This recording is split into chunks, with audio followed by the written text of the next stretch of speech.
Buenos días, continuamos con la unidad 6 de rectas.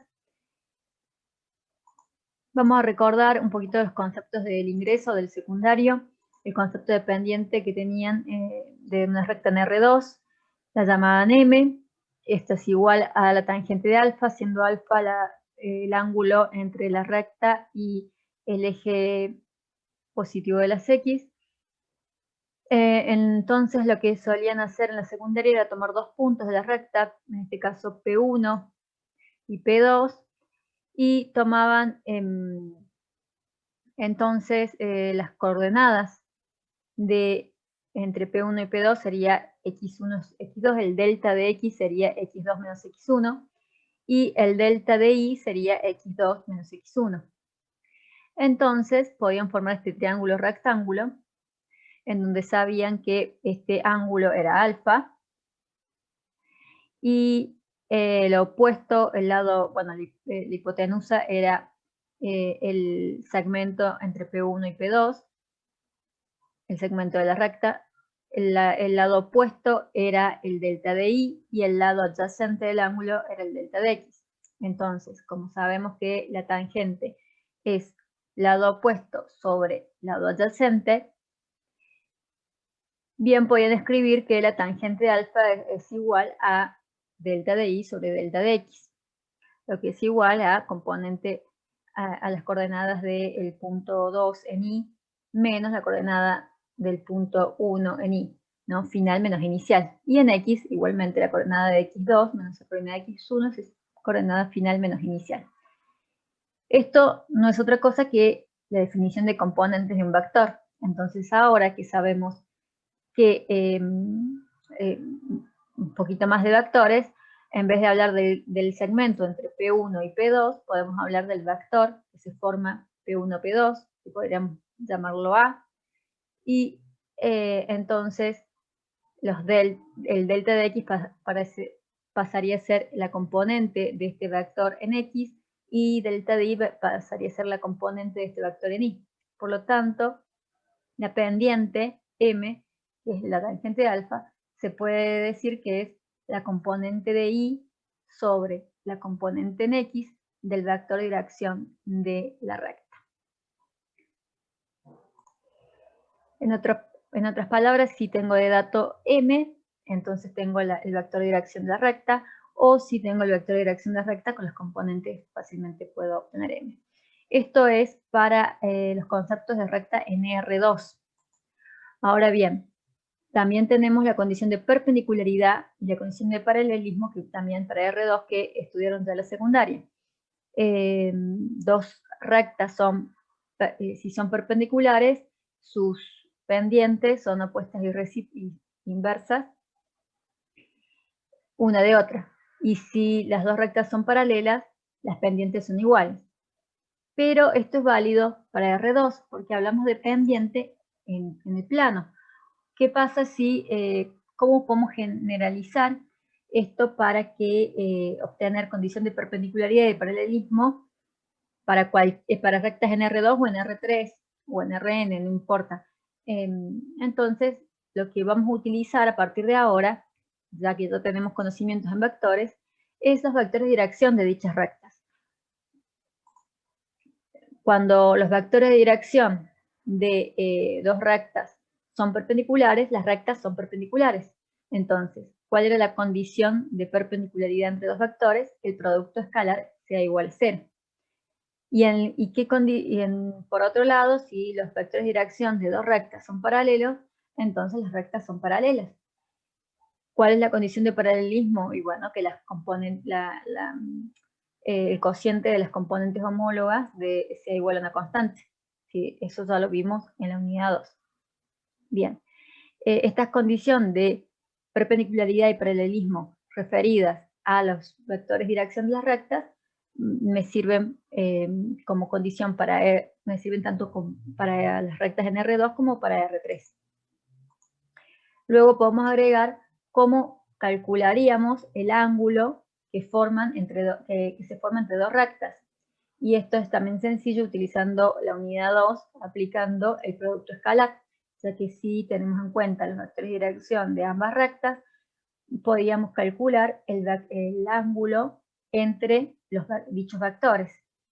Y el ángulo que hay entre los vectores de dirección de dos rectas es el ángulo de dichas rectas. Por lo tanto, esto ya lo vimos como una aplicación de producto escalar, en donde con su fórmula de definición podíamos despejar el ángulo que hay entre ellos.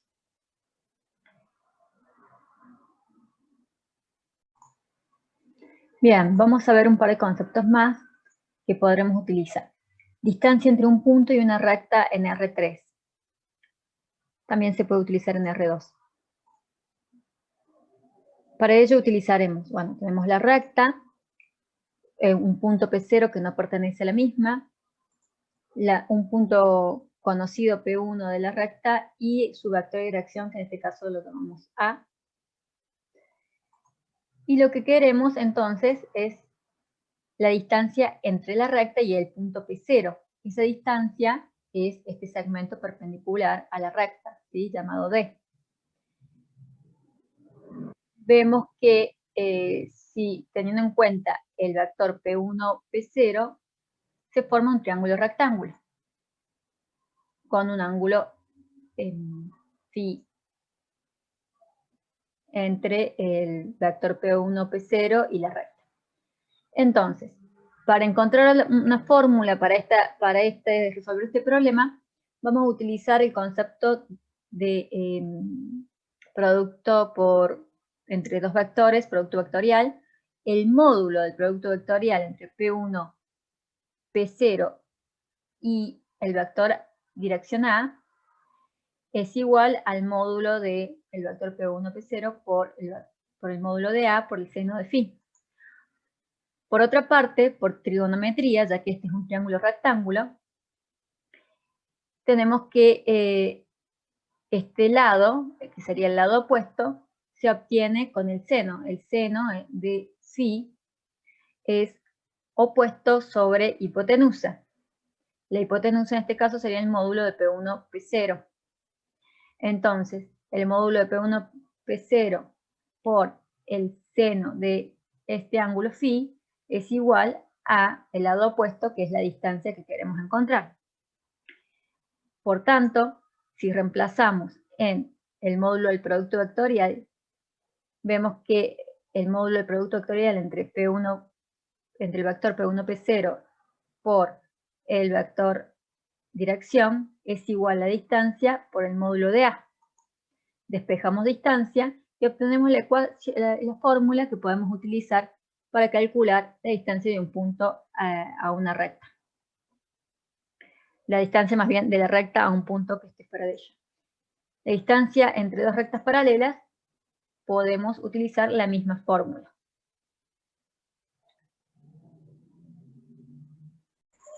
Bien, ahora vamos a observar lo que sucede con la clasificación de rectas cuando estamos en el espacio. Tenemos las rectas concurrentes, que son las que se intersecan en un punto, ¿sí? Tienen un punto en común. Las llamadas rectas paralelas, que son las que tienen la misma dirección, ¿sí? Sabemos que en este caso no tienen ningún punto en común, jamás se van a tocar, jamás se van a cruzar, ¿sí? Pero hay otro tipo de rectas que se puede dar en el espacio. Aquellas en donde no son concurrentes, no son coincidentes, es decir, no hay ningún punto en común entre una recta y la otra, y sin embargo tampoco son paralelas. Este caso es el caso de las rectas alabeadas. Podemos definir estas rectas alabeadas de la siguiente manera, diciendo que son aquellas que pertenecen a distintos planos y no se cortan. Y acá tenemos una gráfica, por ejemplo, de dos rectas, una S, una recta R y una recta S, que vemos que pertenecen a diferentes planos y que jamás se van a cortar. Y también recordemos el concepto de distancia mínima entre dos rectas.